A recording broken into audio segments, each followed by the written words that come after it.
Warframe is all about space ninjas. But this is a real space ninja.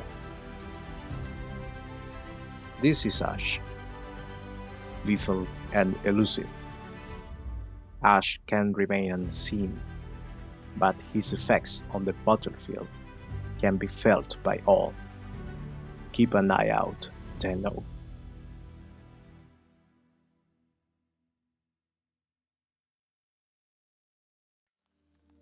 Welcome everybody to this Ash guide where I hope I can spill my limited knowledge into your brain so you can have a better idea on possible ways of playing this Warframe. Nothing you will learn in the following minutes is set in stone.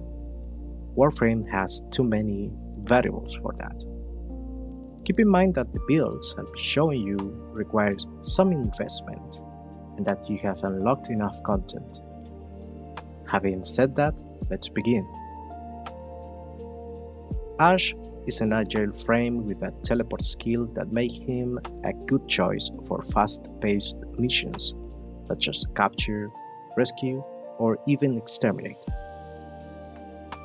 Ash also benefits with some level of stealth that allows a sneakier playstyle in case needed.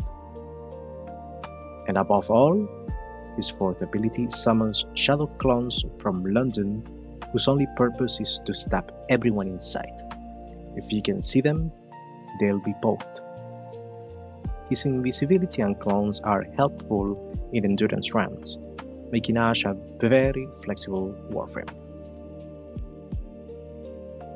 In case you didn't notice, Ash is a DPS frame with a little of limited crowd control and utility, as he can armor strip enemies and share his cloaking ability with his teammates. More on that matter soon enough. Today we will cover two different builds. One that makes him a solid weapon platform, and another that focuses on his shadow clones. The latter will require a heavier investment in melee mods, arcanes, and possibly Archon shards. Let's dive into the abilities, shall we? His passive increases the damage and duration of the slash statuses he inflicts. Simple, straightforward. Don't get used to it. Slash procs cause true damage, this meaning they ignore armor, and they cause it over time. You can hit an enemy once and watch them bleed to death, basically. His first is called Shuriken. Ash throws blades of pain that hit somewhat hard and cause a guaranteed slash proc. Nothing too fancy until the augment mod Seeking Shuriken shows off. This puppy makes so the enemies struck by the shurikens strip up to 70% of their armor for some time at base. With just 143 strength, the armor strip reaches 100%. Very helpful against heavily armored fellas and fellettes. What is a ninja without a smoke bomb? His second ability drops a smoke bomb around him, briefly staggering enemies and turning him invisible for a short duration. While invisible, his fourth ability cost is halved, which is nice for energy economy. The duration, even after mobbing for it, can be a little underwhelming. However, his third ability's augment, Teleport Rush, makes teleport finishers extend the duration of the invisibility, while Teleport Mercy Kills refresh it. Additionally, the augment Smoke Shovel, or Smoke Bomb, allows Ash to share the invisibility to friends that are close enough, while also increasing the critical chance for all weapons while it lasts. At max rank, it gives a whopping 150 critical chance, not affected by mods, unfortunately. His fourth, minus first, Teleport, allows him to blink to an enemy's back to perform a finisher hit, or, in case the enemy is eligible, a mercy finisher. If the finisher unalives the target, half of the energy cost is refunded. On top of what I already mentioned before regarding his augment, Teleport Rush, it also provides a generous buff to parkour velocity, which is always welcome. Last, Blade Storm. Oh my god, such a cinematic power. First, you tap the ability and aim with your reticle to highlight enemies, making them your target while generating a death mark on top of their heads. Then, tap again to send shadow clones to every targeted foe. Each clone will perform one finisher hit with guaranteed slash status. Since each hit is considered a melee strike, on top of an ability, it will also generate melee combo. Blade Storm is a pseudo-exalted melee and moddable weapon with its own section in the arsenal. It comes with an augment, Rising Storm, which increases the amount of combo the clones generate, the combo duration as well. Alright, that wasn't too bad for our relatively simple Warframe. Have in mind I'm purposely omitting a lot of technical information regarding his abilities. If you want all the details, please visit our beloved wiki. And now, what you've been waiting for, the builds. Our first build is a gun platform 1, relying on improving the damage output of our weapons as much as possible, while using smoke bombs invisibility to survive and some utilities to maintain the rhythm. For Archon shards, I heavily recommend 1 or 2 parkour velocity shards and 1 or 2 casting speed to make our movement smoother. Alternatively, duration or strength are super, while any appropriate combined shard, violet, orange, or green, that works with our weapons can also fit perfectly. As usual, use what you have and what you prefer the most. Our helminth of choice will be Nourish, to improve our energy econ and damage output, but any other ability that benefits from duration and strength can be welcome. As for mods, our motto of choice is Growing Power, since it will always be active and feeding some good strength to our abilities.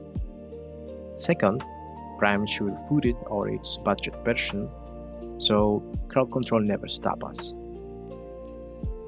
Third, since this is a gun platform build, we'll use Smoke Shadow Augment to increase our weapon's critical chance, and Teleport Rush to further increase our mobility while extending our invisibility uptime. Speaking of uptime, we want lots of duration and strength, so let's grab Prime Continuity, Narrow-Minded, Blind Rage, and Precision Intensify. Nourish will be placed on our 4th, and Smoke Shadow does not benefit from strength at all. Finally, Energy Nexus, because it synergizes perfectly with Nourish and Rolling Guard as a panic button. Arcanes should be Crepuscular, because duh, and Molt Augmented, but there are many other optimal choices here. Feel free to use other combinations of mods, shards, or helminth, but try to reach high duration and strength to achieve a somewhat functional gun platform build. Survivability shouldn't be a problem due to our frame being invisible at all times, even in higher levels. However, if you still die, although the shotgun guy can't see you, perhaps stop diving headfirst into the battle. Just saying. This build plays by itself. Keep your buffs up, shoot everything in sight, and move on to the next mission. it will be as strong as your weapon of choice. Even the stock, probably. Our second build revolves around shadow clones. I chose Wrathful Advance as our helminth to reach juicy red crits, but feel free to use whatever. Violet Archon shards, further increasing our melee critical damage, sound amazing, but Ash reaches a 420 max energy with Primed Flow, so you will need to get a bit more max energy from other sources to even activate the shard. For this reason, and because I'm lazy and I refuse to build another Ash Prime, all the footage you'll see shows the same shards as the previous build. Our mode of choice is Steel Shard, but you don't really need it. Pretty much anything can go here, to be honest. Primed Sure-Footed because it is the best mode in the game, Primed Continuity and Neural-Minded to increase duration, Transient Fortitude and Blind Rage to do the same to our strength, and Primed Flow plus Equilibrium to maintain our energy, since we are not using Nourish this time. Smoke Shadow because duh, and Rolling Guard because the night is dark and full of terror. Same arcane combination, but feel free to use whatever there. Remember when I said that Shadow Clones is a pseudo-exalted? Yeah, more money. I know it sucks. Blade Storm is the default stance mode, but I prefer to use Blade Storm instead. Notice the embarrassingly teeny tiny stats this shit has. That is why Wrathful Advance, Violet Archon Shards, and Arcane Crepuscular ascend this build to the heavens. Galva Elementalist, Primed Fever Strike, and Vicious Frost or North Wind to make vital. Galva Steel, Condition Overload in case you have a proper primer, and Prime Pressure Point. This way we achieve tons of damage. Finally, Covered Lethality and Finishing Touch to further improve finisher damage. Arcane of Choice will be Exposure because we'll have it capped on 240 of the time. As a side note, range does not matter, and so does status. Each hit our Shadows connect has a guaranteed slash proc, and that is more than enough, believe me. There is a debate about using attack speed because it makes the clone's animation faster, but I'm a sadist motherfucker and I enjoy watching them suffering a slow death. The gameplay loops is quite simple. Go invisible, turn Wrathful Advance on, stare menacingly, and execute.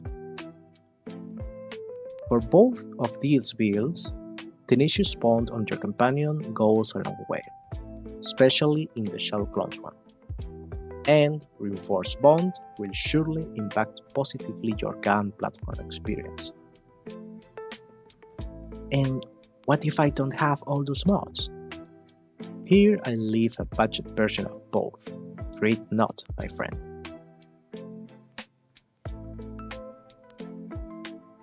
Just a quick advice. Whether your build is focused on spamming the fourth, or you rely on shooting everything dead while invisible, do not focus on range, since it does basically nothing worth the mod capacity. And don't overcharge the build with survivability mods. Ash can become literally impossible to target. Use that to your advantage. Embrace the glass cannon. For the sake of sticking to the script, let's briefly talk about some synergies and equipment recommendations. Primaries or secondaries, your incarnate of choice, your favorite leech weapon, or whatever floats your boat. Crit weapons will benefit the most for sure, but who am I to judge? Helminth, Roar, Shadows, Tharos, and the list goes on and on. Just remember, duration, and strength. Companions? Seek viral monster, perhaps Nautilus to group no more, or Diriga to spray some statuses. My go-to option is Spencer Vulpaphyla with these mods and this clause. Enough technical jargon and dry talk. Let's show what this was made for. Lotus, turn it up to 11.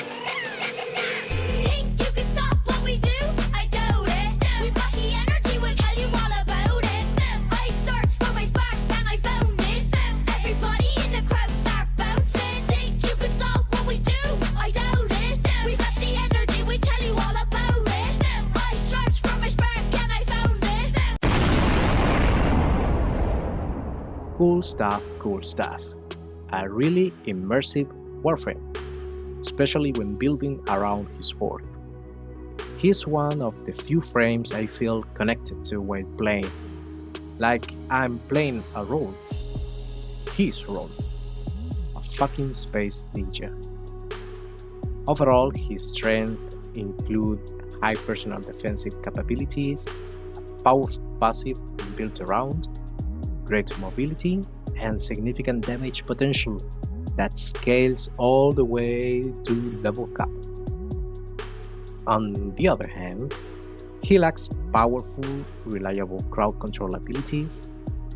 He has two skills that contribute relatively little to his kit. And while he can offer some of his buffs to the team, this can be difficult to coordinate when playing with randoms. And the important question: do I recommend playing Ash? Absolutely yes. Ash provides a gameplay experience that few can match due to how unique it is. Still, if you clicked on this video and made it all the way to the end, it's probably because you already wanted to play Ash. Am I wrong? Let me doubt it. Peace.